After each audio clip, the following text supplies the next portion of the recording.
Isa po mapagpalang panonood sa inyong lahat, mga ginikiliw na mga kaibigan at mga kapatid. Purihin ang ating Panginoong Diyos na tayo po ay sama-sama na mag-aaral ng salita niya. Napakabuti niya dahil patuloy na nabibigyan po tayo ng pagkakataon na magkaroon ng ganitong uri ng pagsasama. Although online, but still, God is so great na pwede po tayong malaya na pag-aralan ang salita niya. At ang pinag-uusapan po natin all throughout this quarter ay ating pong binigyan ng temang Uniting Heaven and Earth, and we are looking at the book of Philippians and Colossians. Nung nakaraan, ang pinag-usapan po natin ay napakagandang topic. Pinag-usapan po natin yung life and death. At doon po nakita po natin yung motto ni Pablo, "For me to live is Christ and to die is gain. And ang ating pong 3 points doon ay we need to be clear of our calling, and when we are clear of our calling, there will be confidence. And if we are really growing in Christ, there will be consensus or unity. And ngayon, ang pag-uusapan natin is connected to that topic. Doon po sa last point natin yung consensus or yung unity. At ang pag-uusapan po natin ay may pamagat na unity through humility. Samahan niyo po ako sa ating gagawing pag-aaral na ito.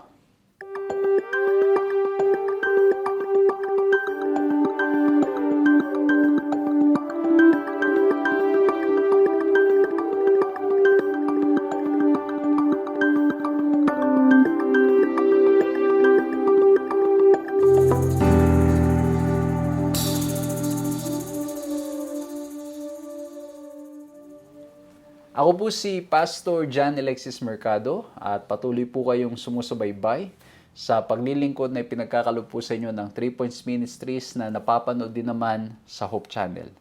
Maraming salamat sa inyong patuloy na pagtangkilik, sa patuloy niyo pong pagsama, sa patuloy niyo pong pananalangin, sa ating pong ginagawang paglilingkod online. And by God's grace, we are so blessed and so happy na patuloy po nating nagagawang paglilingkod na ito. Maraming salamat po sa lahat ng mga kaibigan, mga kapatid na nananalangin, nagsishare ng kanilang mga resources, nagbubukas ng kanilang mga tahanan para sa mga face-to-face nating mga pangangaral.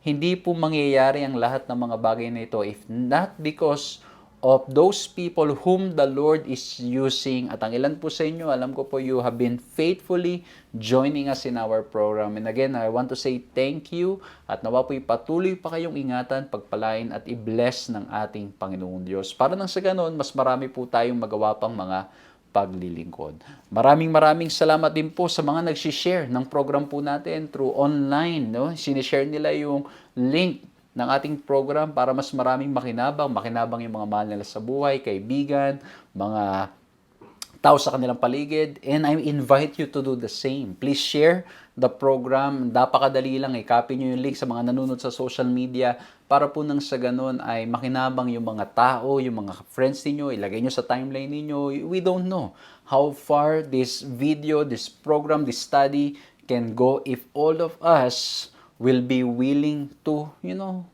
click the share button, i-share natin sa mga tao sa ating kapaligiran. Magugulat na lang po tayo, no? Sa akin po, sa experience ko, every time I go to different places, I am surprised how the digital work, how yung online ministries, mga videos, mga short clips na ginagawa natin is being used by the Lord to be a blessing to a lot of people. Maraming salamat po. And again, purihin ang ating Panginoong Diyos at nawa po ay patuloy nating maranasan ng biyaya at pagmamahal niya, anuman ang ating pinagdadaanan, anuman ang ating sitwasyon sa buhay. At ngayon po, tayo po'y lumapit sa ating Panginoong Diyos sa pamagitan ng panalangin upang hingin ang kapangyarihan at katalinuhang nanggagaling sa Kanya. Let's bow our heads and let's pray.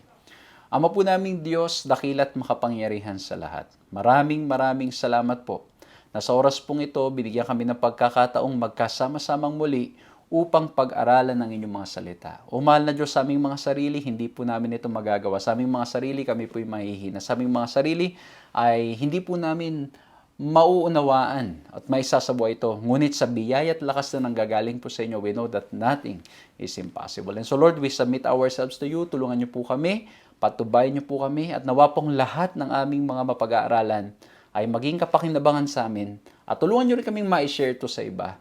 Mabagong aming buhay at lumakad kami ng ayon sa inyong kalooban sa pangalan ng aming Panginoong Hesus. Amen. So muli po, isang mapagpalang panunood sa inyong lahat, isang magandang umaga, tanghali, hapon, or gabi, anong oras man na kayo po ay kasama namin na sumusubaybay, nag-aaral, at patuloy na sumasaliksik at nagnanais na makilala ang ating Panginoong Diyos. Ang ating pong tema for this whole quarter in this study is Uniting Heaven and Earth. And we are looking at the book of Philippians and Colossians. At ang topic po natin ngayon is unity through humility. Balikan lang natin yung last part, nung last na pag-aaral natin. Pinag-usapan natin yung consensus. How Paul is urging, or let's say even commanding, mga taga-Pilipay na sila ay magkaisa at itong pagkakaisang ito, it's part of our growth in Christ. And napag-usapan po natin na yung unity, it's not just about being one or it's not just about uniformity. It's about even though we are diverse, we still can come together and be one in what? Be one in mission. Be one in truth. Pinag-usapan natin noong nakaraan. Posibleng maging united pero united sa kalokohan. O, di ba? Gamit nating kwento diyan yung Genesis chapter 11, yung Tower of Babel. Naging united sila sa pagsuway sa ating Panginoong Diyos. Naging united sila sa kanilang sariling mga kagustuhan, sa kanilang mga sariling mga pangarap. But we are being urged, we are being reminded that our unity should not be because of personal na mga kagustuhan, but it should be because we have come to understand the truth that is in Christ, and we understand that this God who called us is also sending us for a mission, and that is to proclaim Jesus, to proclaim God, to proclaim the truth to people. So what will unite us is our knowledge of God. At yan, pag-uusapan natin ng mas matindi dito. Kaya nga po diniin natin noong nakaraan, unity, mission, and truth. Kasi you can be united without the truth. Di ba? Kaya nga mapapansin nyo, ang dami nating kwentong pwedeng balikan sa banal na kasulatan. Yung 12 spies, yung 10 nagkaisa. At yung dadalawa, si Caleb and Joshua, they are also united. Both are united. Yung 10 united, pero as a whole, they are not united. Pero ang point, yung isa, united in truth, that is in God. Yung isa naman, united based on fear. United based on, yung sarili nilang mga interpretasyon ng mga bagay. Hindi nakabase sa katotohanan anong sinasabi ng ating Panginoong Diyos. So ngayon, titingnan natin ito kasi ang tinuturo naman sa atin ngayon is unity through humility. Naku po, humility. Isang bagay na napakahirap sa ating mga sarili. We cannot. Sabi nga nung isang aking Bible student before, o isang member ng church before, nung ako nagpapastor sa Maynila, sabi niya, "Nako pastor, ay yung iba, sabi niya lahat mayabang. Yung iba hayagan, pero iba pasimple." Ano? So, dito is, yung true humility.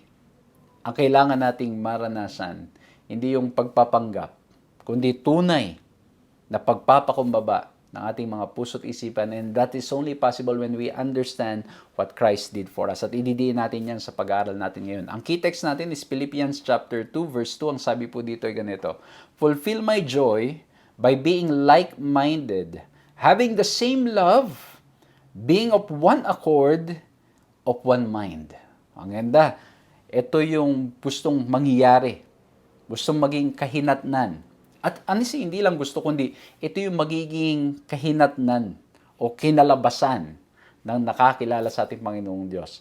But again, as usual, I'll be sharing with you 3 points na nawa po maging madaling paraan para maalala, maging madaling paraan para ma-share sa mga kaibigan, sa mga kapatid. At tuwing pag-aaralan natin itong aklat na ito at itong topic na ito, madali nyo pong mako-quote at madali nyo mare-remember itong mga bagay na ito. And again, kung meron po kayo ibang napulot na leksyon, purihin ang ating Panginoong Diyos. We praise the Lord for that. Pwede nyo pong isulat sa comment box, sa mga nanonood sa social media, para po nang sa ganon, yung mga iba, mababasa rin yan, magiging blessing din po yan sa marami. Pwede nyo rin pong isulat para pa sa mga discussion na gagawin nyo po, no? Sa church or kahit saan man. Itong mga 3 points na to will be a blessing para po maging madali na ma-share sa mga tao sa ating kapaligiran. And the 3 points na gusto ko pong i-share sa inyo, let me begin with the first letter P. And ang dinagay ko po dito, since we're talking about unity through humility, let's look at the picture. Tingnan natin, ano ba yung letrato? Ano ba yung description? Ano ba yung picture ng humility na nais na makita ni Pablo sa mga taga-Pilipos? Ito po, binasa na natin yung key text natin. 2 verse 2, binasa natin kanina, New King James Version. Tingnan naman natin sa ESV. Ang sabi diyan, "Complete my joy by being of the same mind, having the same love, being in full accord, and of one mind. Almost same. Ano po? So, ang sabi po dito ay ito yung litrato ng pagkakaisa na nais makita ni Pablo sa mga taga-Pilipos. They are of the same mind. At ulitin ko po, this doesn't mean uniformity. Ako po, as I serve in an international setting and even in local setting, madalas, iba-iba ang pamamaraan, iba ang disiplina, iba yung mga processes, and those who are truly in love with the Lord, they care about serving, about advancing the work, but at the end of the day, magkakaiba how they see things, how they see na yung work should progress. That's why hindi ang pinag-uusapan natin dito is unity in uniformity, but unity in diversity. At ang sabi diyan, being of the same mind. Kasi bakit nga po, ano yung mag-iisa ng ating mga kaisipan? The truth that is in Christ, at ididiin ko po yan mamaya. How do we get this? Pero ang point ko, gusto ko lang pong ibigay yung litrato na gustong iparating sa atin na anong klaseng pagkakaisa yun dapat na maranasan natin. At ito nga po, iba-iba, pero nagkakaisa. May mga bagay na let's say, ito yung tingin ng isa, ito yung tingin ng isa, but at the end of the day, because it's unity through humility, they are both willing to try yung idea ng isa without blaming. Ano po? Madali ba yan? Mahirap. Pero sa biyaya ng Diyos, posible. Okay? So, of the same mind. And then, having the same love. Yung pagmamahal ay meron din. Pag binalikan nyo po yung Book of Acts, grabe po yung pagkakaisa ng bayan ng Diyos. They were willing to sell their properties para nang sa ganun matulungan yung mga kapatid nila, mga kaibigan nila, o yung mga kasama nila sa church na ay dumadaan sa mga mas mahihirap o mahirap na mga sitwasyon. So, there is love. Again, hindi pare-pareho ng iniisip, hindi pare-pareho ng pamamaraan, iba-iba, pero nandoon yung pag-ibig ng ating Panginoong Diyos at umiiral ito at ito ang nagiging dahilan para nagkakaroon ng pagkakaisa. At ang sabi po doon, being in full accord and of one mind. Talagang ulit-ulit diniin yung one mind that is in Christ. At ang sabi po dito, pagbabalikan natin, binasa natin yung verse 2. Kung babalikan natin yung verse 1, ito yung sinasabi ni Pablo na, kumbaga, para nang sa ganun, magkaroon kayo ng pagkakaisa. O hindi lang para magkaroon, kundi ito yung ingredient na meron sa pagkakaisa. Sabi dito, yun nga, sabi natin kanina, no, same mind, same love, ulit-ulit, yun yung picture. At ang sabi sa verse 1, so if there is any encouragement in Christ. Basilidin ko po yan sa third point. Ano? Pero ang point, encouragement in Christ. It is Christ ultimately that will make us one. Sabi ko nga po kanina, ako po personally Nahirapan ako nung ako ay, naalala ko, nagpastor ako in an international setting. Sometimes yung isa will insist, ito yung applicable sa culture nila. Yung isa mag-insist, ito yung applicable sa culture nila. Pero hindi ko malimutan po doon. When I was pastoring that big church, nakakatawa kasi even though may mga differences in culture, language, and practices, we come together as one. At ang ending po, nag-uusap kami, how do we meet each other na hindi kami lalabag sa salita ng ating Panginoong Diyos, sa mga programs that we want to do para matulungan yung ating mga kabataan at marami pang iba. At ang sabi pa po niya, if there is any encouragement in Christ, any comfort from love. So again, yung love. Any participation in the Spirit. So again, it's the Spirit that guides us, leads us, helps us so we can be one. Itong maganda. When we don't know how to be one, how to be united, let's pray for the Holy Spirit, and the Holy Spirit will lead us. And the Spirit of Christ will always lead us, direct us in the right way. Tandaan nyo mga kapatid, the spirit of the devil is to always destroy and divide. And the spirit of Christ is to unite. Kaya po, kung ang nag-guide at nararamdaman nating spirit is leading us, para nang sa ganun ay magkaroon ng mga division, kaguluhan, and all, we need to be mindful that that might not be the spirit that is in the Lord.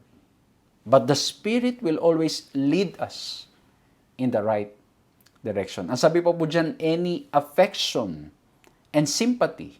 Pag chinek nyo sa other translation, na nakalagay dyan is mercy and compassion.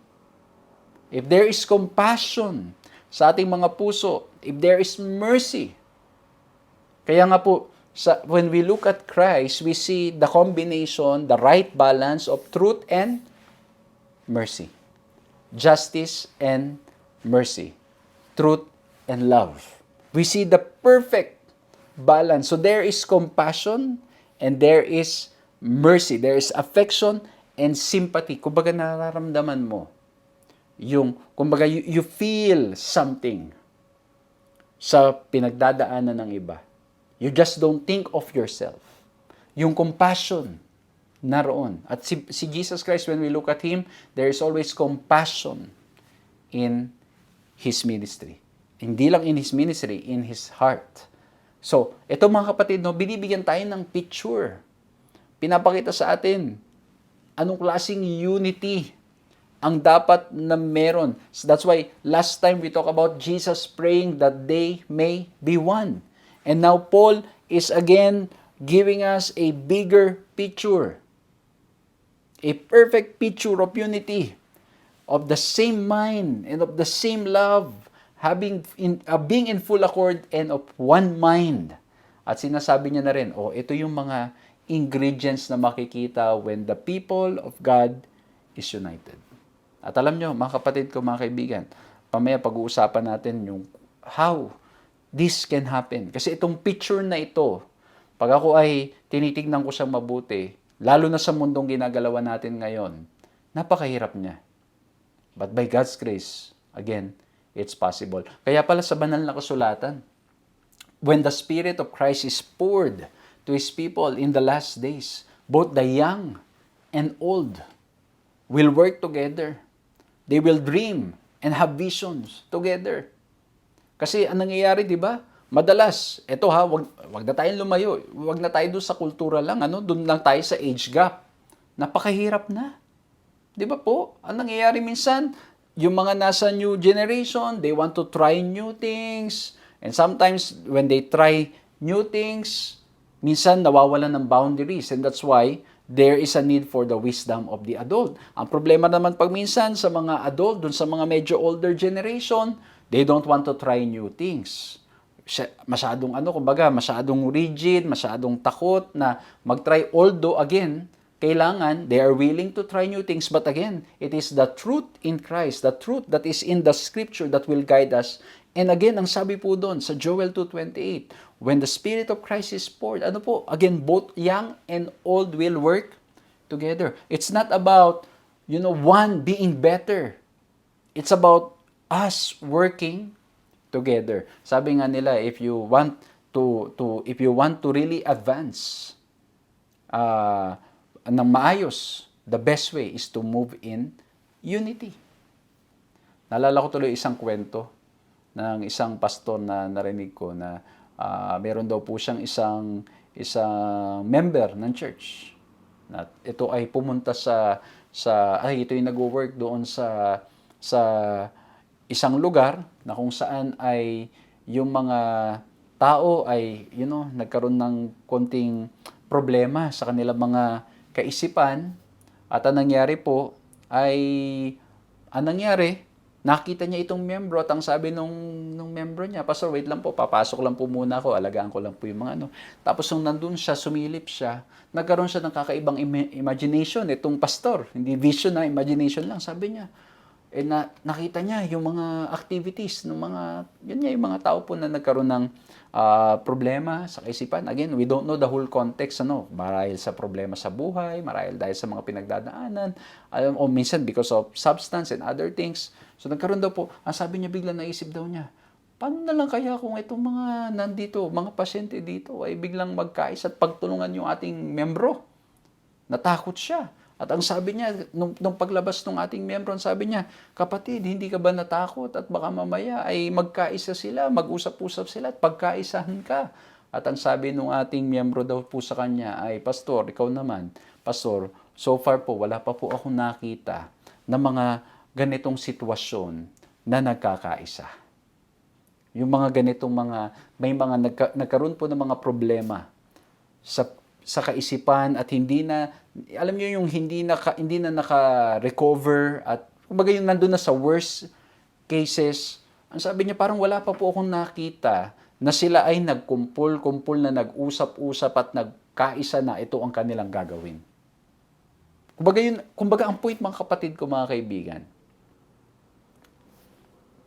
if we claim that we are of the same mind as in Christ, then by God's grace, the Holy Spirit will lead us to be united.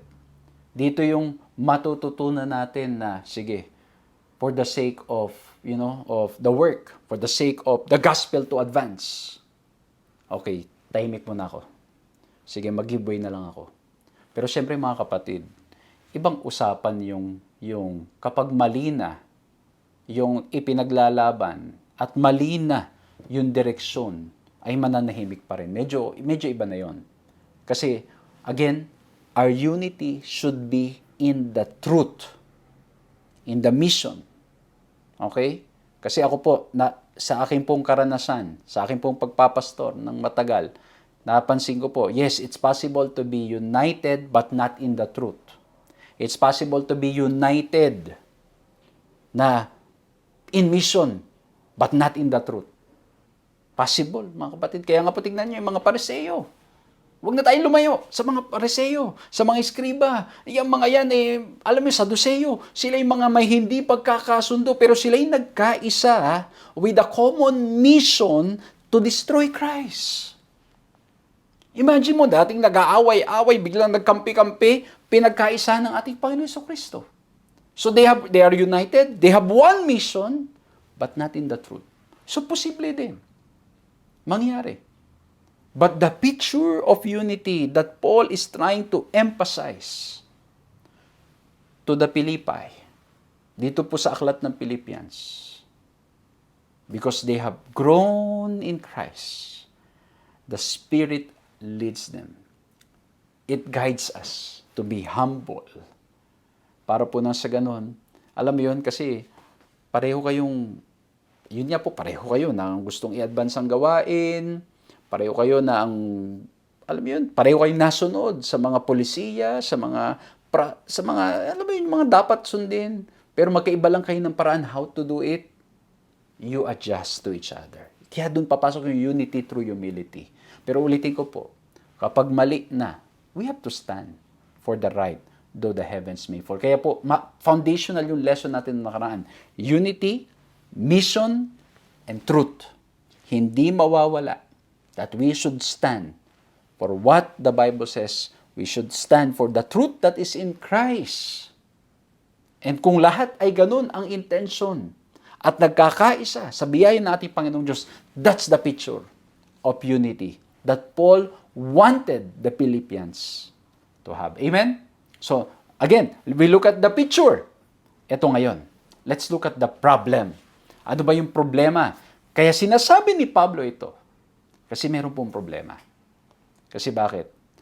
Yung kanyang pinaglingkuran, yung kanyang mga talagang binabastadihan, napagsermonan, na sila ay may na-report na hindi pagkakaisa between them. At ang sabi sa Philippians 2:3, makikita natin yung issue, yung problem. At ang sabi niya, ganito, do nothing from selfish ambition or conceit. but in humility count others more significant than yourselves. Okay. Sabi po dito ni Pablo, now we look at the picture of unity. Now let's look at the problem. Why? Paul is saying this. Ang problem, ang sabi ni Paul, may mga ilan that their concern is their selfish ambitions. Yung kanilang mga sarili lamang na mga kagustuhan, yung mga kanilang mga sariling mga ambisyon, ang inuuna nila kesa sa ang gawain ay magpatuloy. Kesa na yung kabutihan ng church ang isipin. Alam mo, ang iniisip is more on self instead of the mission to move forward.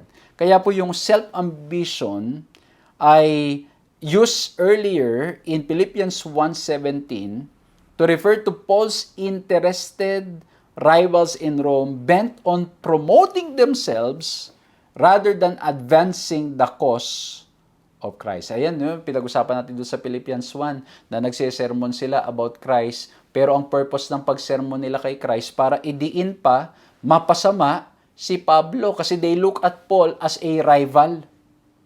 Kasi posible mga kapatid, ito nga yung sinasabi, no, yung selfish ambition to promote oneself para ma-promote, para ma-elect, para manatili sa kapangyarihan. Ano po? Ito yung sinasabi no, ng ating pag-aaral ngayon.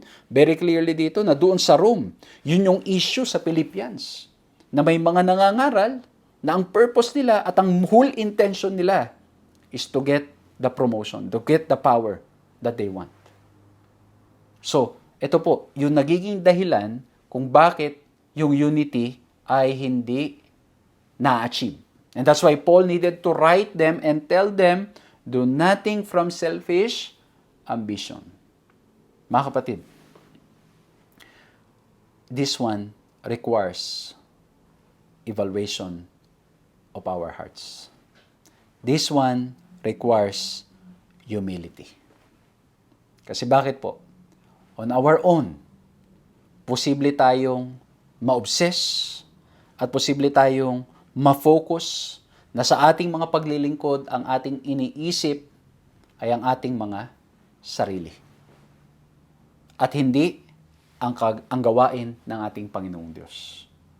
Ito po yung sa akin po mga kapatid na reflections. And as I continue reading the book of Philippians, it's possible to be so obsessed with the position, with the power that comes with the position. Kaya naalala ko may nag-preach before sa dito po no sa church na ang sabi niya nga yung position can be addictive. It is seductive. Kaya that's why you need to be careful. Kasi bakit po?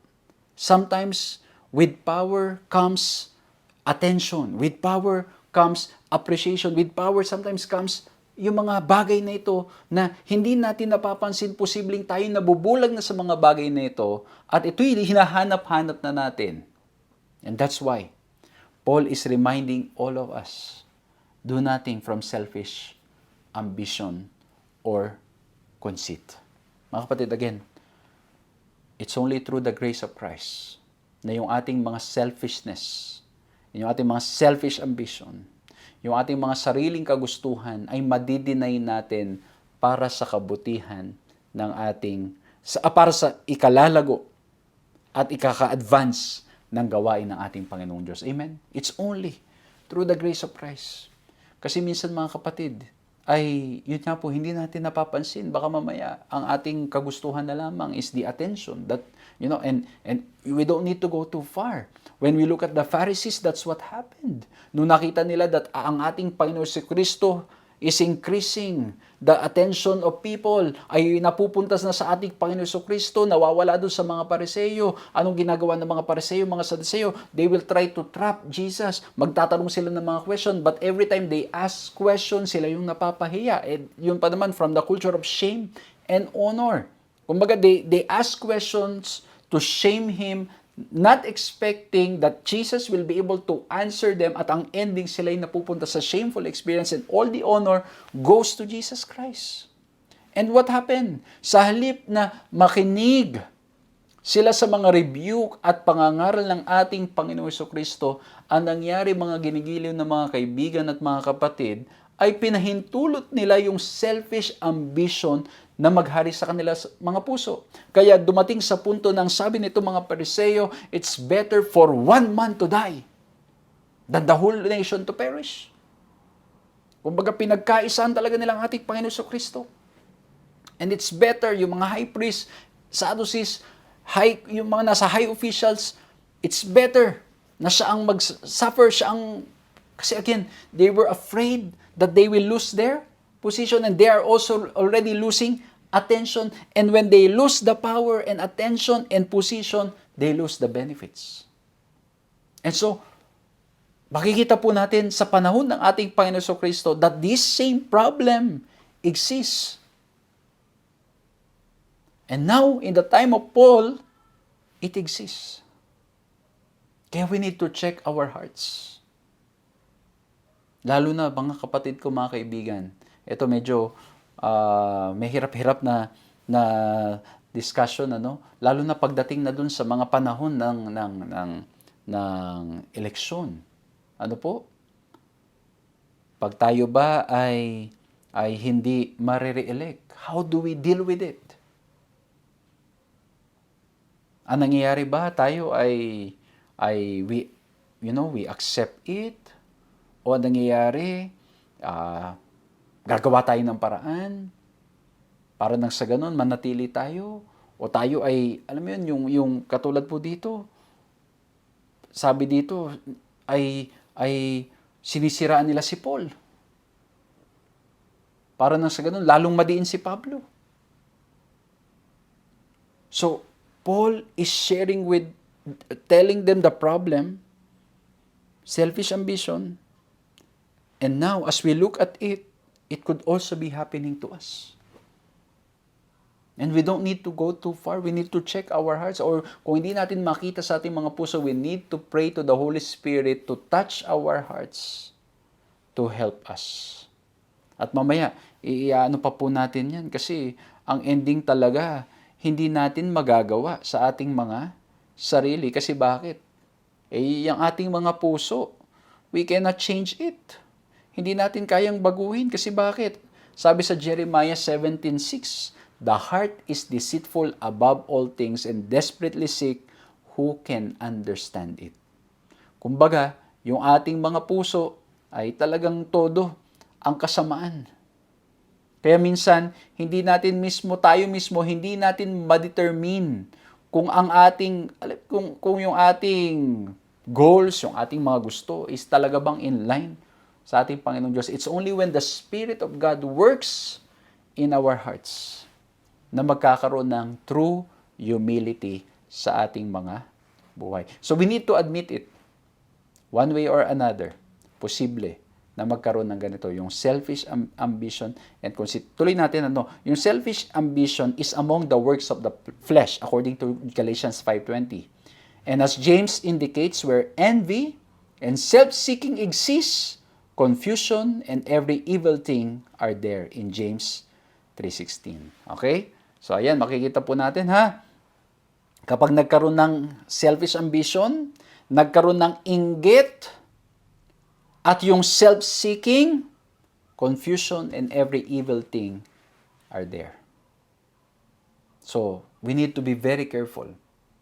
And again, mga kapatid, makikita natin during the time of Christ, the time of Paul in writing to the Philippians, it's present. It could also be present now. And that's why we need to seek the power that comes from the Lord para po nang sa ganun, mapagtagumpayan ang mga bagay nito. Ito pa, sabi pa sa Galatians 5:26, let us not become conceited, provoking one another and envying one another. Grabe ang nagagawa pa naman ng inggit.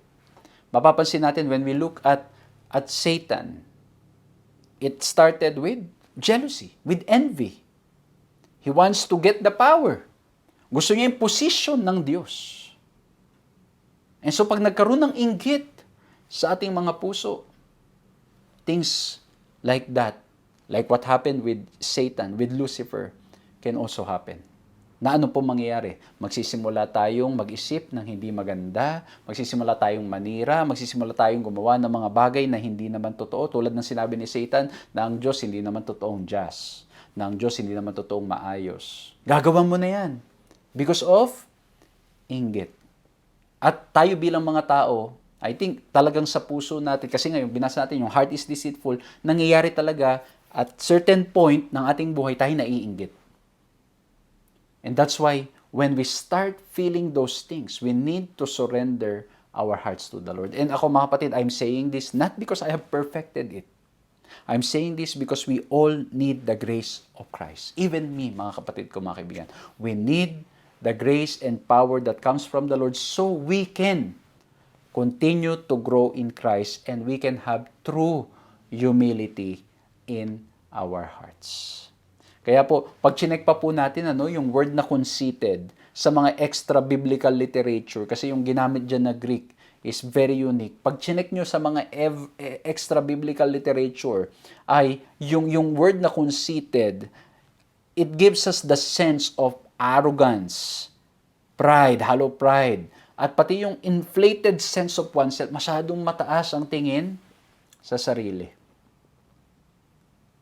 Masyadong ang nangyari ay ang iniisip ay sarili. Kaya pala sabi ni Pablo, huwag mong maisipin yung sarili mo. Kaya, again mga kapatid, this is the problem that the Philippians are facing. And this is the problem that Jesus faced. And it could also be the problem that we are facing now. And it's possible na baka tayo po mismo is the one na kinakausap ng ating Panginoong Diyos through the book of Philippians, na sinasabihan tayo at pinapaalalahanan tayo na it's only possible. Posible lamang na tayo ay magbago at magkaroon ng tunay na pagpapakababa kung tayo ay magpapasakop sa ating Panginoong Diyos. Amen? It's only possible in Christ. Kasi hindi natin kayang baguhin yung ating mga sarili. Mamaya, i-discuss ko pa po lalo yan. But again, we look at the picture of unity, but at the same time, we do not deny that there's a problem. Okay? May problem. Selfish ambition, envy, conceit, envying one another. Ayan mga kapatid. Naku, grabe. Tandaan po natin, even Satan fell for that. Yung inggit sa posisyon ng Diyos. Kaya po we need to pray. We need to really reevaluate what's the motive of our hearts. Pag nagsimula na tayo mga kapatid, mag-isip ng hindi maganda sa ating kapwa, we need to start praying because it shows that we need the grace of God. We need to come to Him. Kasi nga po bakit? We cannot change ourselves. We cannot do it on our own. Now, since we look at the picture, we look at the problem, now let's look at the process. Kasi ang maganda dito, hindi tayo iniwan ni Pablong hanging. Hindi niya iniwang hanging yung mga taga-Pilipos. Sinabi niya rin, ano ang proseso para nang sa ganun, sila'y magkaisa. Sa verse 3, do nothing from selfish ambition or conceit, but in humility, count others more significant than yourselves. Let each of you look not only to his own interest, but also to the interest of others. Pinapaliwanag ni Pablo, pag meron kang humility, ito ang mangyayari. Hindi mo tinitingnan lagi yung sarili mo lang. Hindi mo iniisip yung makakabuti lang sa'yo o makakabuti lang sa akin. At tinitingnan natin makakabuti para sa kabuuan. And of course, sa context ng church, ang iniisip natin yung makakabuti para sa whole organization, para sa kabubuti ng church. Kasi possible din naman na mangyari. Nagkakaisa nga tayo. Pero ang iniisip lang natin, yung ikabubuti natin ngayon. Hindi natin tinitingnan yung ikabubuti para ng kinabukasan o kaya sa susunod na mga leaders. So we need to be mindful of that. Kaya nung sinabi ditong, think of others more significant than yourself. Tinitingnan natin mga kapatid.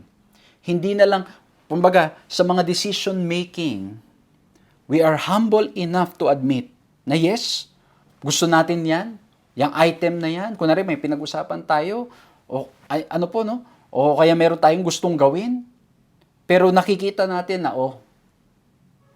Kung ako lang ang titingin, okay to. Pero ang tanong, okay ba siya sa kabuuan? At hindi lang okay ba siya sa kabuuan ng grupo, okay ba siya for the whole organization, for the whole church? Okay ba siya? Hindi lang yung okay para doon sa mga nagdedesisyon. Kasi as a church, mga kapatid, hindi ito yung ano lang. Hindi ang iniisip lang dito ay yung mga nasa leadership. You think about the church as a whole. What's good for the church as a whole. So, let's each of you look not only to his own interests, but also to the interests of others. So, ang concern natin, paano makakabuti sa buo? At alam niyo mga kapatid, nung pinag-aaralan ko to at tinignan ko yung fundamental belief na unity in the body of Christ. And even the way we process yung pagdating sa ating mga actions and everything in the church. That's why, hindi ang iniisip lang natin ay yung gawain dito sa ating lugar. Ang tinitingnan natin ng church as a whole is paano yung gawain sa buong mundo, yung sistema makakabuti. Hindi lang para dito, hindi para sa buong mundo. Although it's not perfect, may mga dapat na i-improve and i-grow, but by God's grace, ang iniisip ay hindi lamang yung para sa isang grupo o sa isang lugar, we think as a whole. So ito yung sinasabi. But again, it begins with humility. We admit, it's good for me, advantage yan para sa akin, but at the end of the day, tingnan natin, makakabuti ba siya as a whole? Baka nakakabuti sa akin, hindi nakakabuti sa iba. Okay, let's reconsider that. Kaya ang sabi dito, ano yung magiging proseso? Of course, humility. Pero how do you get that humility? Ito na. Pagdating sa Philippians 2:5-8, talagang idiniin ng todo dito. Ni Pablo ang sabi niya, have this mind among yourselves, which is yours in Christ Jesus, who, though he was in the form of God, did not count equality with God a thing to be grasped, but emptied himself by taking the form of a servant, being born in the likeness of men, and being found in human form, he humbled himself by becoming obedient to the point of death, even death on a cross. Amen! Very powerful. At po sabi doon sa verse 5, yung mind natin, yung ating kaisipan ay maging tulad sa ating Panginoon Kristo. But like what I've said kanina, yung problem, our hearts is deceitful. Yung ating mga emotions, yung ating iniisip, it is deceitful. So how can we have the mind of Christ? Of course, by continually looking at our Lord and Savior Jesus Christ, by spending time in His Word, having a true encounter with Christ each day. Tingnan nyo, sabi po sa Hebrews 4:12, yes, our heart is deceitful above all things, who can understand it? But the good news is God is able to change our hearts. God is able to soften yung hardened hearts natin. God is able to, to make yung heart transplant. Mabago yung ating mga puso. And that's why even David would say, create in me a clean heart, O God, and renew a right spirit within me. Restore in me the joy of salvation. At ang sabi sa Hebrews 4:12, ang ganda nito, tingnan niyo. For the word of God is living and active, sharper than two-edged sword, piercing to the division of the soul and spirit, of joints and marrow, and discerning the thoughts and intentions of the heart. Ano daw po? Yes, our hearts are deceitful, but when we go to the Word of God, it is sharp. It is two-edged sword. At ano daw po nangyayari? It's able to discern our thoughts and the intentions of our hearts. When we read the Bible with the desire to know Christ, with the desire to grow in Christ, the Word of God will lead us, will guide us. It will even rebuke us, and it will show us the way. It's God who's able to change us, to grow us, so we can have humility, true humility, that will lead to unity. When Christ is in our hearts, when we spend time in His Word with the desire to know Him more and more, to know God more and more, He changes us. Kaya po, Kahit sa Ephesians, tingnan ninyo, sabi sa Ephesians 4:13, the unity of the faith and of the knowledge of the Son of God.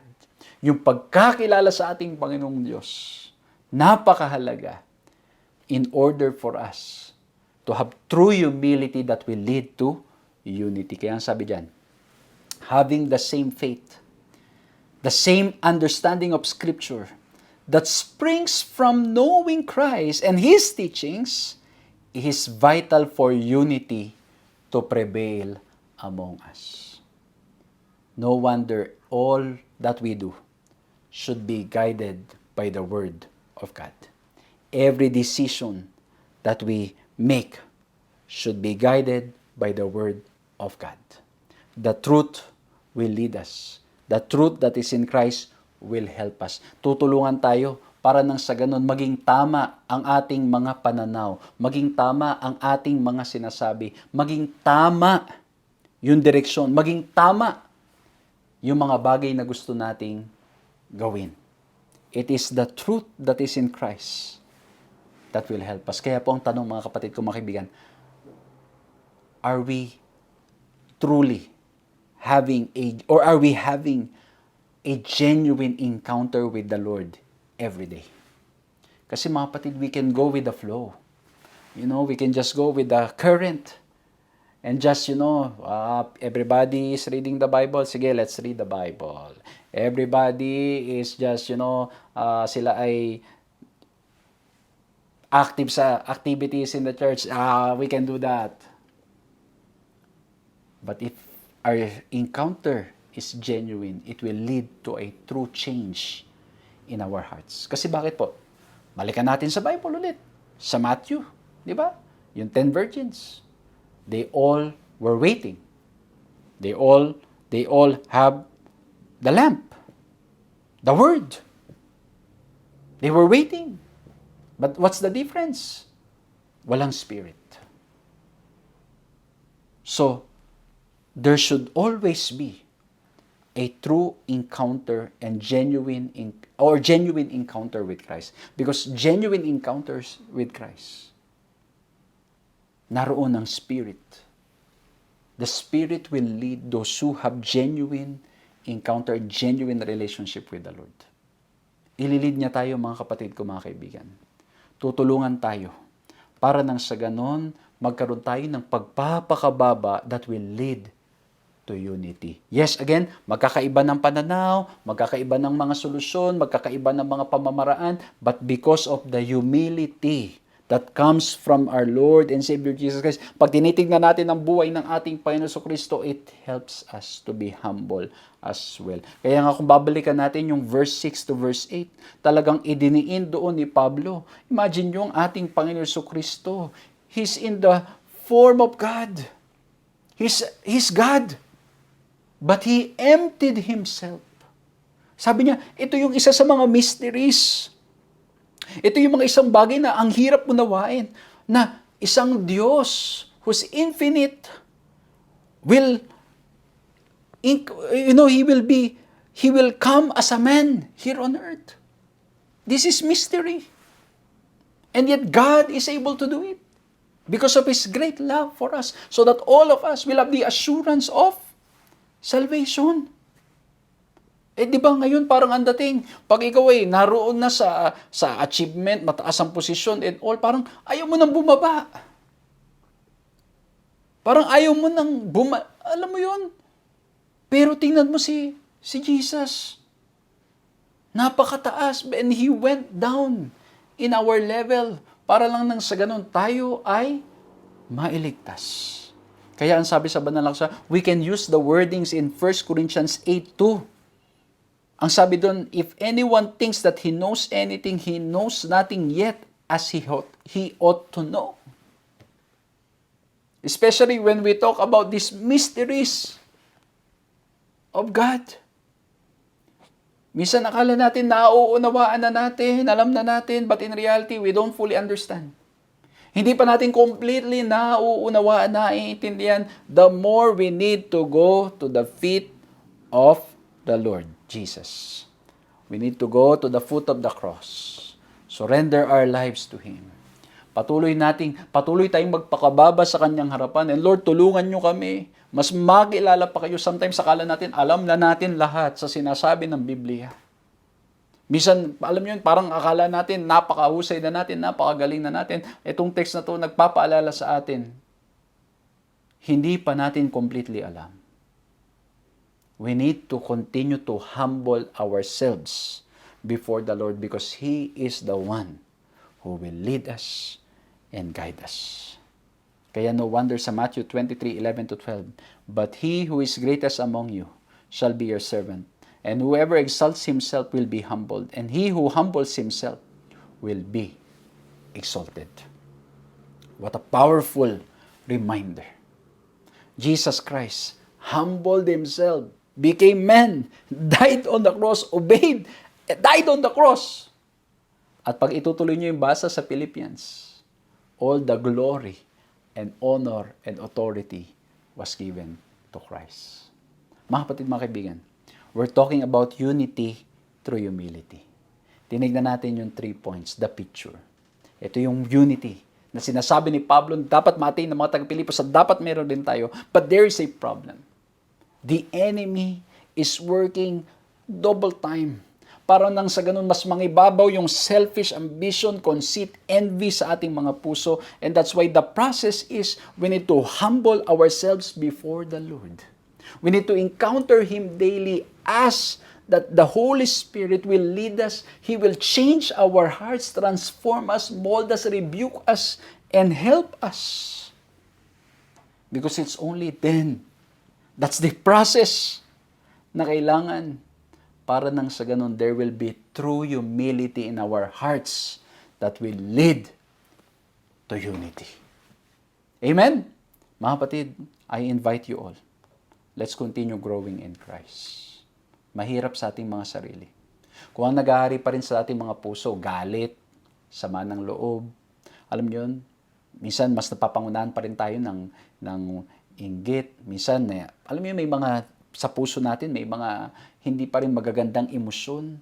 Mga kapatid, let's surrender it all to Christ. Because those who are truly growing in Christ, mas pipiliin nila ang ating Panginoon Kristo at isuko itong lahat. Because it's only in surrendering you will find true peace. You will find and you will experience true love. So again, mga kapatid, the only way is to go to Christ. Spend time with Him. Read the Scriptures. Pray. Encounter Him. See Him. Encounter Him daily. Grow in Him. And when we do that, we look at Him. We look at Him always. We are changed. Yung humility ni Christ, makikita sa atin. Because by beholding, we become changed. And because of that humility, there will be unity among us. May the Lord bless us. Nawa po na bless kayo. Let's bow our heads and let's pray. Maraming salamat, mahal na Diyos, sa aming napag-aralan. Tulungan niyo po kami, Panginoon, na lalo pa po kayong kilalanin. Patawarin kami sa mga panahong mas nagtitiwala kami sa aming mga sarili. Patawarin niyo kami, Panginoon, sa mga panahon na mas napangunahan po kami ng aming mga sariling kagustuhan. O mahal na Diyos, sa aming mga sarili, hindi po namin magagawa, di namin makakaya. Ngunit tanging sa biyaya ninyo, magagawa po namin magtagumpay. Kaya naman po, Panginoon, sa oras na ito, tanggapin niyo po ang aming pagsuko sa inyo. Ang aming mga pusong madumi, linisin niyo, mahal na Diyos. Baguhin niyo po kami. Tulungan niyo po kami, Panginoon, maging tulad ng aming Panginoon. So help us, Lord, to have a true encounter, genuine relationship with Christ. At the more we look at sa aming Panginoon Kristo, mabago po ang aming mga buhay. Magkaroon ng tunay na pagpapakumbaba tulad ng pagpapakumbaba ng aming Panginoon Kristo, that hopefully, by God's grace, through your Spirit, will lead to unity among us. Maraming salamat po. Patawarin kami sa aming mga kasalanan. Pagpalain po ang lahat sa pangalan ng aming Panginoong Hesus. Amen. Maraming salamat po sa inyong ginawang pagsama sa ating programang ito. Nawa po'y na-bless kayo, nakinabang po kayo, at nawa po'y patuloy pa nating i-share ang program ito para mas marami po pong ma-bless. And muli po, maraming salamat sa inyong patuloy na pag-support, pag-pray sa ating pong gawain. And by God's grace, we will continue doing this all for His glory.